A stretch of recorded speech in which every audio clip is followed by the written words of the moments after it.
It's about time I gave you guys tips and tricks so that my Nakama can also be as badass at One Piece Bounty Rush, just like Captain X.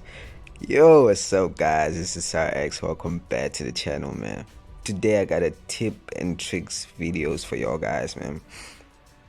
If it ain't enough, y'all can join me on Discord for a one-on-one advice. Link in the description. Anyway, let's get back to the video. Tip number 1, the best time to attack. I'll use Prime Ready as an example for this.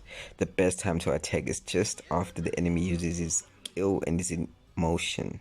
Anticipate the target of the enemy, and if it's a lunge attack, attack where you think the enemy will be after the attack is done.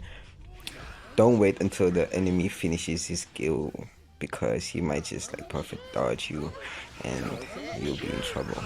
Tip number 2, don't engage unless necessary. That's important.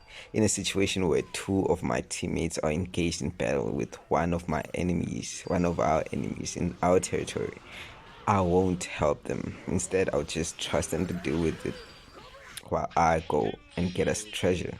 You know, even if I was using a defender, I wouldn't help them or try to go defend the treasure and tell them to leave it to me, because 99% of the time they will not leave it to the defender, and just it would be a 3-on-1 fight with 3 people looking dumb as shit fighting one person while the other guys go for the lost treasure. You know, it's not a desirable outcome. Tip number 3, if you must engage, make sure to capture the treasure and make that your priority. I'm already fighting Marco and I'm not losing, but my HP is low, so Roger decides to help me out. The best way he could have done that was to go for the flag, not for Marco. Leave the fighting to me because I'm already engaged, and prioritize getting the flag so that it doesn't have to be both of us fighting one person. After he gets the flag, I would have just left it to him, or he would have just left it to me, especially because our teammate is on the way. So I got backup whilst another teammate is fighting alone and there's enemies incoming, so he would need help. Understand? Tip number 4, always check the minimap and adjust your strategy accordingly. This becomes even more important when the enemy has runners that are crazy fast. When there are runners like Kaku, Odin, I always like to take the big brother approach and lay back to safeguard everyone and make sure nothing gets through the cracks, help defenders who are slacking. But the more important thing, if I take the big brother approach, is not to overstep and get involved and it becomes a 2-on-1 fight against the enemy. You know, that will open holes in our formation for others to take advantage of, you know. Tip number 5, be aware of opportunities and play smart. Guys, in this situation, there are 2 opportunities open to me and my teammates. We could go for a full court press. That's when we all like attack at once in order to capture the last remaining treasure and guard it until the timer runs out. Or we could just like play it safe and let the 2 strongest fighters go to the remaining flag and try to capture it or die trying, and we remain as a insurance and to fortify the treasures. We chose the second option, and it is the smart move to play. They have runners that can easily escape us and go for our unguarded treasures, you know. So while the 2 Rogers attack and run interference for us, I take the big brother approach and help the defender guard the treasures while he fortifies them. That way there's less risk, you know. But this only works if the 2 strongest players in our team hold out and not break formation and try to run out the clock, you know. The formation got broken because I got too close to the treasure and couldn't handle Odin well.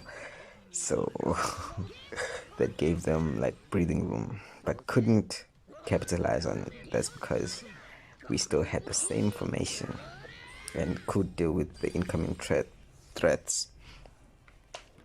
Tip number 6, never steal someone's prey, please. That's important. Never steal someone's prey. Stealing someone's prey is just like a nasty way of playing, man. Not much can be said about this, but a lot can be felt, because it's frustrating having to waste your skills because a teammate doesn't know where he's needed and ends up getting in the way. That brings me to the next tip. Tip number 7, the importance of a defender's duty. Guys, listen to me. The defender's job is to fortify the treasure area, defend it, and to be the last line of defense. That if the conditions agree, though. There's always times where that must be ignored, but primarily the defender must remain behind and let runners or attackers expand the territory for them to fortify it. If you use a defender, learn patience. You are the backbone of the team. Don't be a hero. Tip number 8. Tip number 8. The importance of a runner's duty. Runners, your job is your job is equally as important as a runner's job. Your duty is to get the treasure, expand the territory, and break through the enemy, especially in situations where the team is pinned down and there's like 1 or 2 treasures remaining. For runners, this is important, and it's important to remember not to get held up with the rest of the team because you are their lifeline. We depend on runners to get treasure and expand the territory to relieve the defenders and attackers of the pressure. Because defenders guard the treasure, that's not the runner's duty, and attackers help the defenders by fighting the stronger opponents who are trying to take the treasure. Guys, tip number 9, the importance of an attacker's duty. Attackers don't necessarily need to conform to a specific style of play. The job of an attacker is to run interference for both the runners and the defenders. They tackle the stronger opponents on the enemy team and provide support for the defenders and the runners. Attackers need to always monitor the minimap constantly more than the defender because they need to make on-the-spot judgments. Okay, they must be the first to attack and the first to get hit. If the defender needs help, they must be there. If the runners need help or need more time to capture treasure and the enemies are giving them a hard time, it's up to the attacker to help them capture the treasure or to pin down the enemy, allowing the runner to go for another treasure area and expand the territory. If they defeat you, then it's up to the defender to hold them off until reinforcements come or just to take care of it. Hopefully that makes sense. Tip number 5. Be a badass and always remember to have fun, guys. That's most important. For me, it doesn't matter how many battles I win or lose most of the time, though.